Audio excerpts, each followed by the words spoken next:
Hello class, in this revision lecture we'll be studying about Damnum sine injuria and Injuria sine damnum. These are the two important legal maxims in law of torts which we study, and I have already dealt with this topic in detail in class, so you can kindly revise it from here, and those of you who are doing it for the first time, kindly study from this revision video, notes, PPT and assignment whatever I have given accordingly. So let us start. Damnum sine injuria, that is damage without injury. See, damage in tort for which you get any kind of compensation has to be a legal damage, has to be a damage of a legal right. Okay, then only it is considered that damages would be given. I hope it is clear that damages, that is compensation in case of tort, is only given for such injuries which are legal injury. So damnum sine injuria is damage. Damnum means damage, sine or sine means without, and injuria means injury. So damage without injury. So basically, damage without injury means, please mark my words very clearly. I mean, listen to my words very clearly so that there's no confusion in your mind. Damage has to be a legal damage. In There has to be an infringement of a legal right. Then only damages are given in case of tort. First, please be very clear with this concept that legal injury होगी तभी compensation मिलेगा और compensation को tort में damages बोलते हैं. Now next thing which I want you to note carefully is damage without injury means there is a damage but there is no legal injury. So if there is no legal injury, then there is no scope of damages, there is no scope of compensation, so the plaintiff wouldn't get any kind of compensation. So in damnum sine injuria, the meaning of this maxim is damage without injury. That means damage is there, but there is no legal injury. There is actual damage without any legal injury. So there is no compensation to be given from the point of view of the plaintiff by the defendant. Now you must be confused that if there is a damage, then why not compensation is given? The compensation, I'm repeating, is only not given for the fact that there is no legal injury caused. Now, what now, I hope you have understood the concept, but why are we having this type of arrangement? See, for example, this Brewster Grammar School master case only, if I take up, for example, if there is a school A in a locality, Noida, and there is a school B in the same locality, Noida.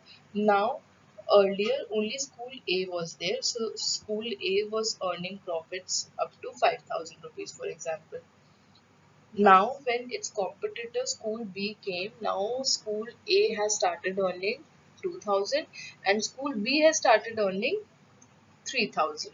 Out of those 5,000, the profit has been divided between the two schools. So now earlier this school A was earning better profits, but now they are not able to earn better profits. By because they have a competition, and school B is earning 3,000 and school A is earning 2,000. So there is an actual loss in case of school A's earning because the profit has been decreased by 3,000 rupees. Now they are earning 2,000. Earlier they were earning 5,000.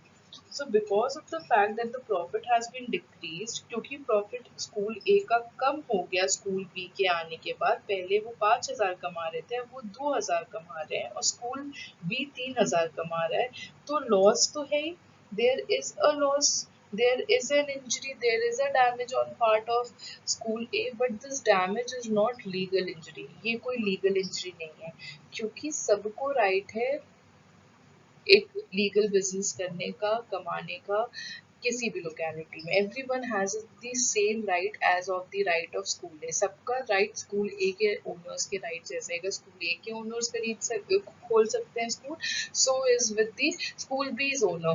They can also exercise their right and have their own business in the locality. So they are not doing anything illegal. School B वाले कुछ भी illegal नहीं कर रहे हैं, वो legal काम कर रहे हैं, उससे पैसे कमा रहे हैं. So there is no monopoly of school A. They can also do the same type of business, and if they are earning profits and those profits are adversely affecting school A, then there is no legal injury caused by school B on part of school A.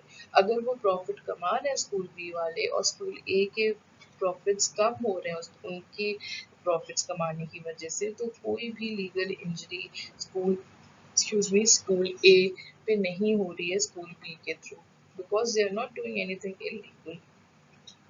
There is no legal injury, so school A cannot ask for damages from school B because there is no legal injury. I hope this is clear. Now injury in Damnum is just the opposite of Damnum sine injuria. Injury without damage. In this case, injury is there, but there is no actual damage caused. So if there is injury, and by injury in both the cases, I mean legal injury. Please read here legal injury along with injury word.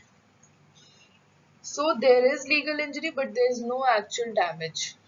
You must be thinking that if there is no actual damage and if there is legal injury, then the plaintiff must be liable for compensation. That is, the plaintiff must get compensation from the defendant. Yes, the plaintiff here gets the compensation from the defendant because there is a infringement of legal right, but without causing actual damage. So even if there is a infringement of legal right without causing an actual damage to the plaintiff, then also the plaintiff would get damages, that is compensation from the defendant. So in Bhim Singh case only, I have quoted these cases many a times in class. What happened? Mr. Bhim Singh was asked not to go to the J&K parliament. He was not allowed to attend. He was detained wrongfully. His legal right was infringed. Article 21, his fundamental right was infringed. So if there is infringement of legal right, he was liable to get compensation. So he got the compensation from the defendant, that is J&K police. That is an amount of 50,000 damages to the amount of 50,000, compensation to the amount of 50,000 were paid to Mr. Bhim Singh because his legal right was infringed. Though there was no actual damage was caused by him not going to the assembly session for just for one. I hope here it wouldn't be parliamentary assembly, it would be state assembly. MLA of JNK state assembly hoga. I hope this is clear to you. If you find any difficulty, kindly get back to me. You can study from your sources, books, internet sources also, and your case laws also, and then you can get back to me if you find any difficulty. Thank you, class.